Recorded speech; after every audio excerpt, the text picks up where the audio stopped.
समझने की कोशिश कर रहे हैं कि कैसे हुई होगी मुठभेड़। अच्छा खासा बड़ा डेरा था, तो ये ही वो पिन पॉइंट स्पॉट है जहाँ पर फाइनल मुठभेड़ हुई। मुठभेड़ बहुत तगड़ी हुई दोनों तरफ से, और उसके निशान यहाँ पर बताते हैं कि किस तरह से मुठभेड़ हुई। हैंड ग्लव्स है, जूते मिले हैं, ये जूते माओवादियों के UPGL का सेल है। पेड़ की छाल निकली हुई है, गोलियों के निशान है। चारों तरफ जवानों ने घेर रखा था।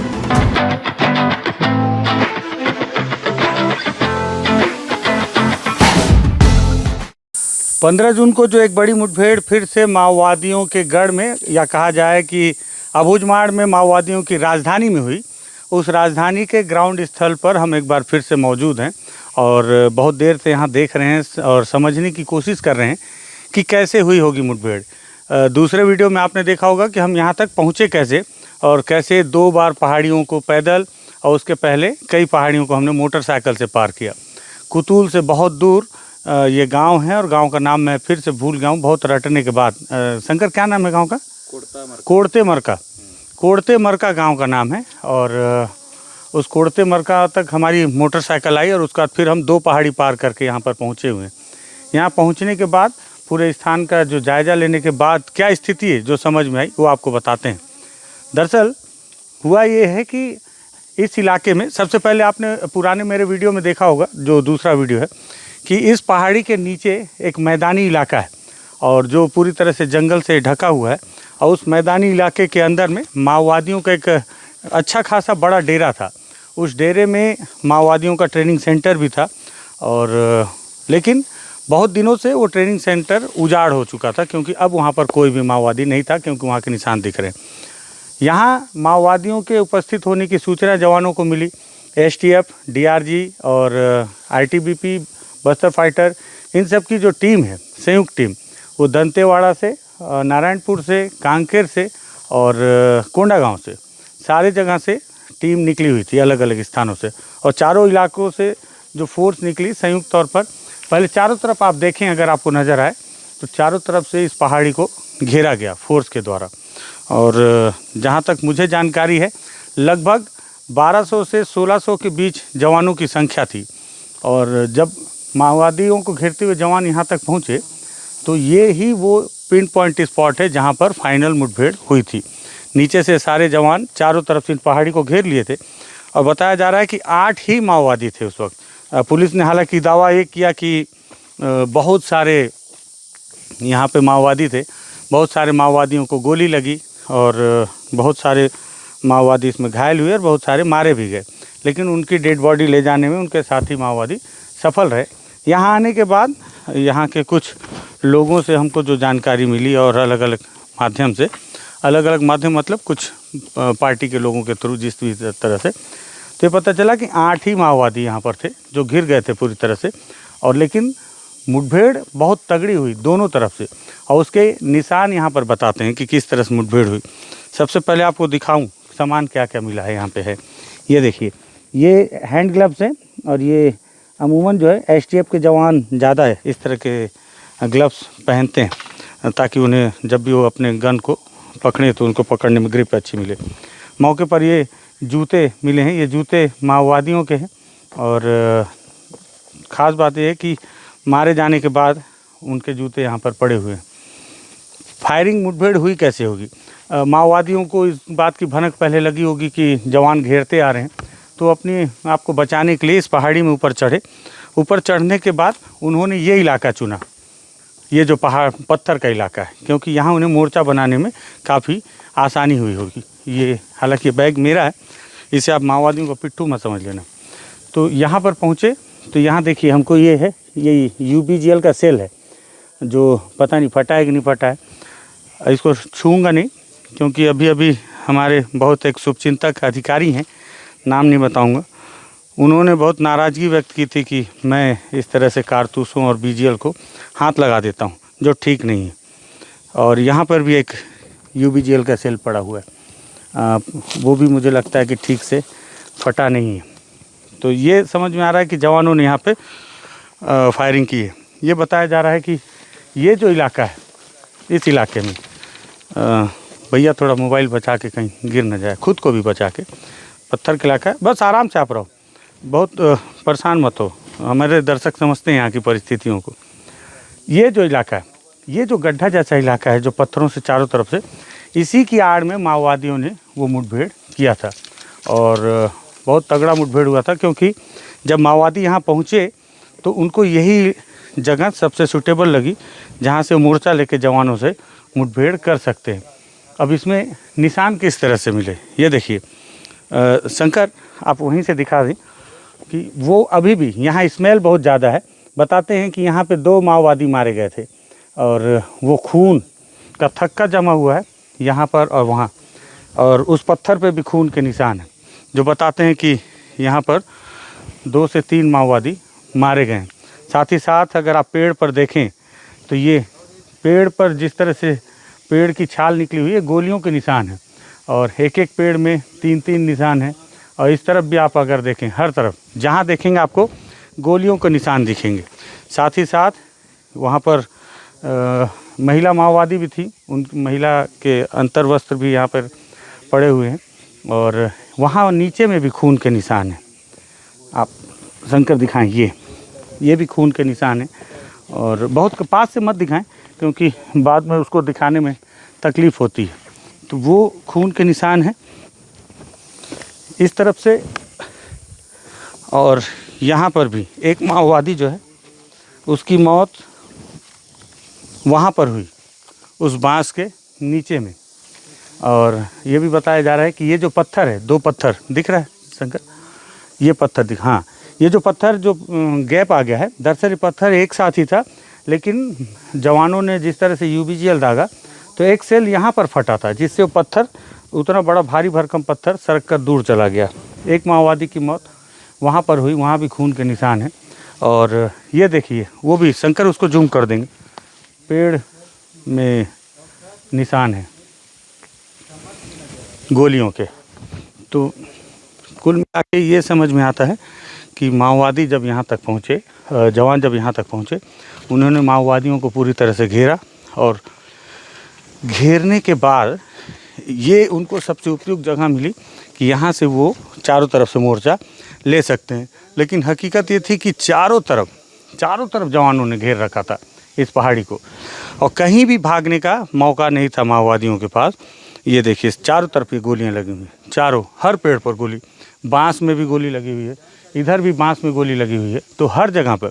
और इसी तरफ से पहले वो इस तरफ फायर किए, फिर इस तरफ से भी जवानों ने फायर किया, तो उस तरफ से भी उन्होंने गोली चलाई। और गोली चलाते हुए अभी मैं आपको उधर भी दिखाऊंगा, उस किनारे में वहाँ जो जवान जो शहीद टीएफ का, वो जवान उस किनारे में शहीद हुआ। अब देखिए माओवादी अपने साथ रखे क्या थे, अभी भी यहाँ पर जो है मिक्सचर पड़ा हुआ है जो माओवादी अपने साथ खाने के लिए रखे हुए थे। साथ ही साथ ये भी यूबीजीएल का ही टुकड़ा है मेरे ख्याल से, है ना?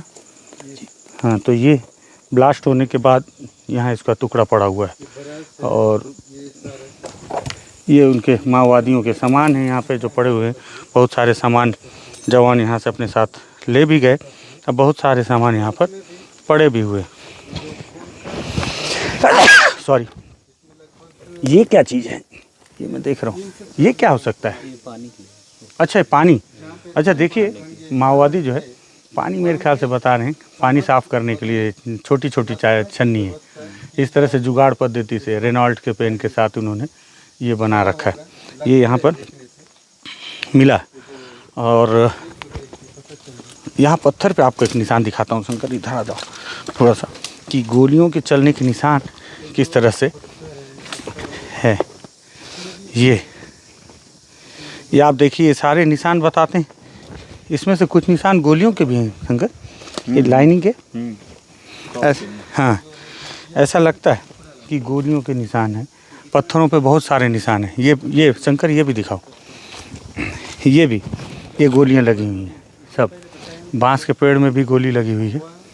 तो ये इस तरह से, और चारों तरफ ये देखें आप, चारों तरफ यहाँ भी गोलियों के निशान हैं। और एक ख़ास बात ये कि यहाँ यहीं पे मुझे ये भी मिला था, ये पैसे। और मज़े की बात यह है कि इसे फाड़ दिया गया है, अब कौन फाड़ा क्या फाड़ा पता नहीं। और एक ख़ास बात, ये पॉलीथीन आप देखें, ये सब में बेस्ट मीडियम पोहा ओम कंपनी का है, ओम कंपनी का है। और ये माओवादी जो है यहाँ पे लगातार वो इसी कंपनी का पोहा यूज़ करते हैं। पत्थर टूट चुके हैं गोलियों के निशान से।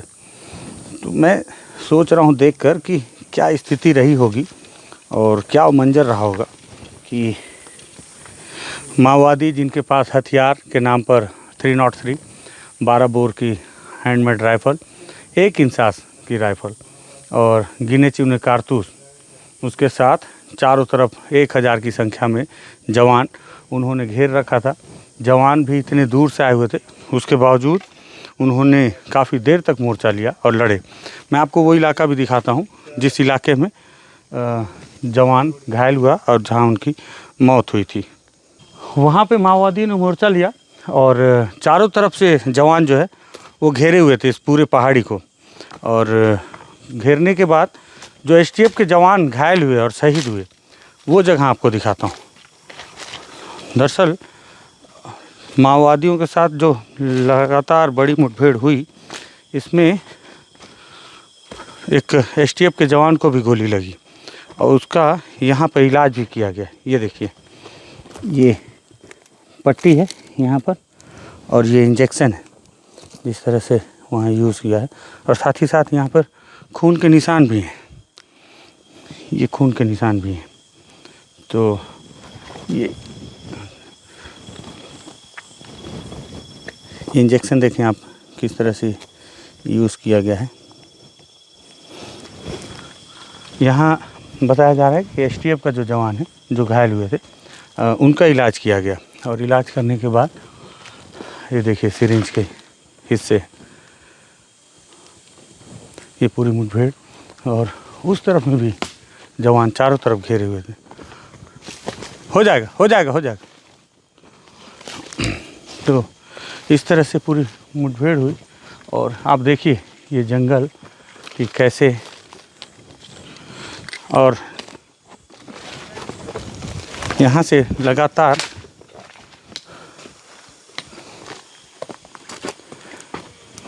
कुछ कारतूस के राउंड भी यहाँ पर मिल सकते हैं हमको। ये देखिए, मैं ढूंढ ही रहा था बहुत देर से। ये देखिए, ये सब कारतूस हैं। ये देखिए, ये सारे कारतूस यहाँ घटना स्थल पर हैं। और बहुत देर जो एसटीएफ के जवान हैं उन्होंने बताया कि बहुत सारे भस्ट फायर भी यहाँ पर चलाए गए हैं। ये देखिए, और भी यहाँ पर कारतूस हैं। ये दिखाइए, चारों तरफ से बहुत सारे कारतूस यहाँ पर पड़े हुए हैं। ये तो इस तरह से ये पूरी मुठभेड़ हुई और इस मुठभेड़ में चारों तरफ इस पहाड़ी में आप जिधर भी चले जाएंगे वहाँ आपको जवान ही मिलेंगे। और बहुत सारे निशान ऐसे भी हैं उस तरफ में जब जो माओवादियों की गोली के निशान हैं जो पेड़ों पर हैं, जिससे इस बात की पुष्टि होती है कि मुठभेड़ एकदम बिल्कुल ओरिजिनल मुठभेड़ थी ये और दोनों तरफ से गोलियां दागी गई। हालांकि ये बात अलग है कि माओवादियों को बड़ा नुकसान हुआ, जवानों को भी नुकसान हुआ। 1 जवान शहीद हुए और 4 जवान घायल हुए, 8 माओवादी मारे गए।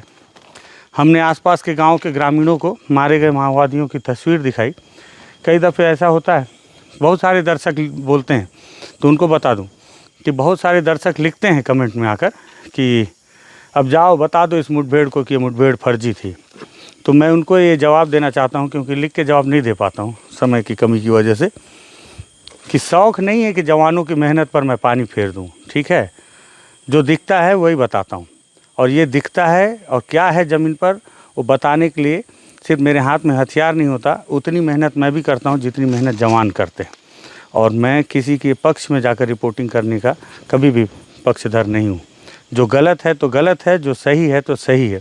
मैंने आसपास के ग्रामीणों से बातचीत की, ग्रामीणों ने भी बताया कि मारे गए सभी लोग माओवादी ही हैं, संगठन के लोग हैं। हाँ, ये बात अलग है कि पुलिस ने जो उनका जो पद बताया वो पद गलत है। सभी DVCM हैं, 8-8 लाख के इनामी नक्सली हैं, ये नहीं है। मारे गए सारे माओवादी हैं, ये सच हैं, लेकिन सभी उतने 8-8 लाख के इनामी हैं, ये सच नहीं है। क्योंकि आसपास के लोगों ने बताया कि ये नया सदस्य है, ये अभी उस पद पर नहीं पहुंचा है, ये बड़े स्तर का नहीं है, तमाम जानकारियाँ, लेकिन हैं सभी माओवादी ही। और मुठभेड़ भी असली है। एक जवान का शहीद होना दुखद है, 4 जवान का घायल होना भी दुखद है। हम चाहते हैं कि जवान शीघ्र स्वस्थ हो, और ये घटनास्थल की पूरी रिपोर्टिंग है। मुझे लगा कि हर बार की तरह इस घटना को भी आपको घटनास्थल तक जाकर दिखाऊं कि कैसे पूरी मुठभेड़ हुई होगी, कैसा वो मंजर रहा होगा। वो गोलियों की आवाज़, चारों तरफ से तड़ गोलियां चल रही हैं, बीच में 8 माओवादी हैं, और 8 माओवादी उस छोटे से पत्थर के बीच में बैठकर मोर्चा लेकर माओवादी जवानों से लड़ रहे हैं, और उनके पास कारतूस नहीं। एक बार फिर से माओवादियों के बड़े लीडर से भी मेरा सवाल है कि कब तक ये लड़ाई चलेगी। कारण ये है कि जो माओवादी मारे गए वो सब बस्तर के आदिवासी थे, और उनके पास छोटे हथियार थे, कारतूस कम थे। कम कारतूस और देसी हथियार के साथ AK-47 से लेस जवानों से कब तक ये आदिवासी लड़ते रहेंगे। अगर बातचीत से कोई इस समस्या का हल हो सकता है, तो मुझे लगता है कि अब ये खून खराबा रोक देना चाहिए, और हर किसी को सुख, समृद्धि और शांति की ओर अग्रसर होना चाहिए। और इसके लिए बातचीत अगर एक अच्छा उपाय है, तो बिल्कुल उसके तरफ आपको आगे बढ़ना चाहिए, सरकार को भी, माओवादियों को भी, ताकि इस तरह की हत्याएं, इस तरह के खून खराबे रोके जा सकें। जवानों का शहीद होना, माओवादियों को मारा जाना, ये सभी लोग हमारे ही देश के लोग हैं, और सभी चीज़ें दुखद हैं। तो अगर आपको लगता है कि ये बात भी सच है, और ये रिपोर्टिंग से अगर आपको प्रभावित होते हैं, अगर लगता है कि बहुत मेहनत से विकास ने इस रिपोर्ट को तैयार किया, तो इस वीडियो को शेयर कीजिएगा। लगे कि बहुत मेहनत से विकास बस्तर टॉकीज़ के माध्यम से, या बस्तर टॉकीज़ की पूरी टीम तथ्यात्मक रिपोर्ट करती है, तो आप खुद भी इसे सब्सक्राइब करके आसपास के लोगों को बोलिएगा कि वो भी सब्सक्राइब करें। धन्यवाद।